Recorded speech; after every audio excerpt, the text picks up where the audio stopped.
Hello hi నమస్తే అండి. మన పెరట్లో కాస్తాయి, లేదంటే మార్కెట్లోనే బాగా దొరుకుతాయండి ఆనపకాయలు. నేను ఒక ఆనపకాయ అలా తీసుకున్నాను.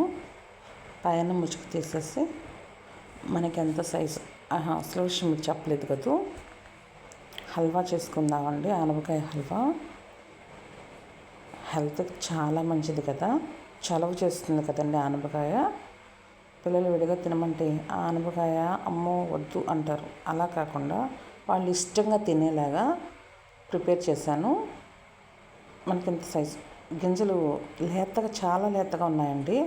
కాకపోతే నాకు ఎందుకో అది వేయడం నచ్చలేదు, అందుకని చెప్పి అది తీసేసాను. మనకు కావాల్సిన సైజు ముక్క తీసుకొని పైనంతా ఇలా చెక్కు తీసుకోవాలండి.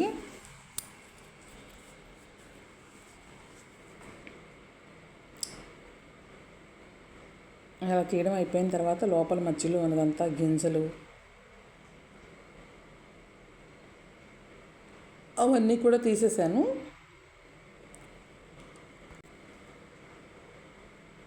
ఇప్పుడు దీన్ని తురమాలండి. మన దగ్గర ఇలా కోరేది ఉంటుంది కదా, చక్కగా దాంతో మొత్తం అంతా ఇలా తురిమేసుకోవాలి.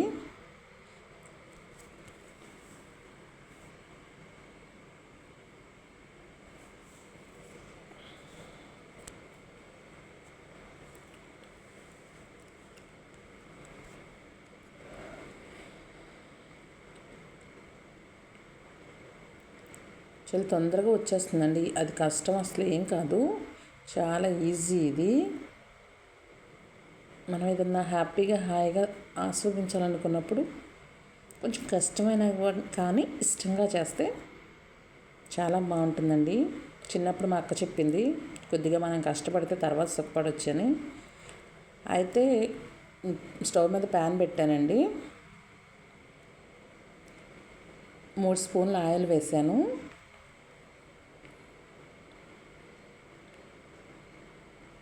సారీ, ఆయిల్ అని చెప్పాను మీతో, సారీ అండి, నెయ్యి వేసాను. ఏదో ధ్యాసలో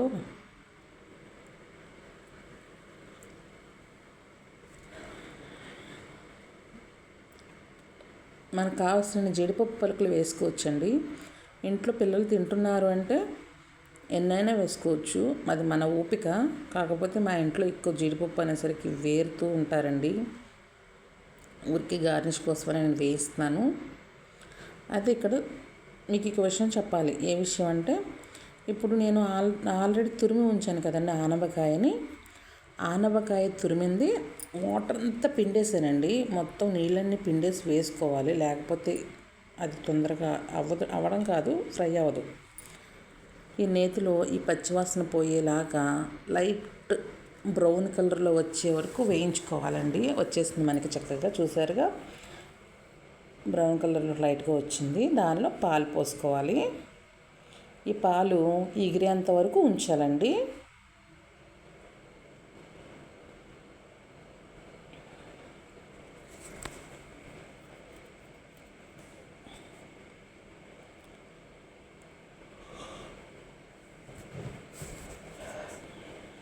షుగర్ యాడ్ చేద్దాం.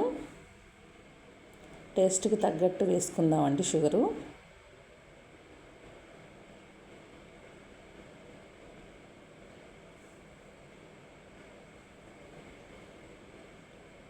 ఈ పాలన్నీ ఎగిరిపోవాలి, పంచదార కరిగిపోవాలి.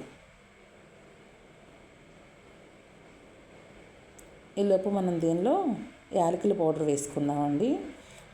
షుగరు యాలకులు కలిపి మిక్స్ చేసిన పౌడర్ వేస్తున్నాను. విడిగా షుగరు యాలకులు పౌడర్ అవ్వవు కదండి, దానిలో మనం 3 స్పూన్ 2 స్పూన్స్ వేసుకుంటేనే యాలకులు పౌడర్ అవుతాయి. అంత దగ్గరకు వచ్చేసిందండి చక్కగా. మనకి ఇలా ఆనపకాయ హల్వా ఇలా రెడీ అయింది.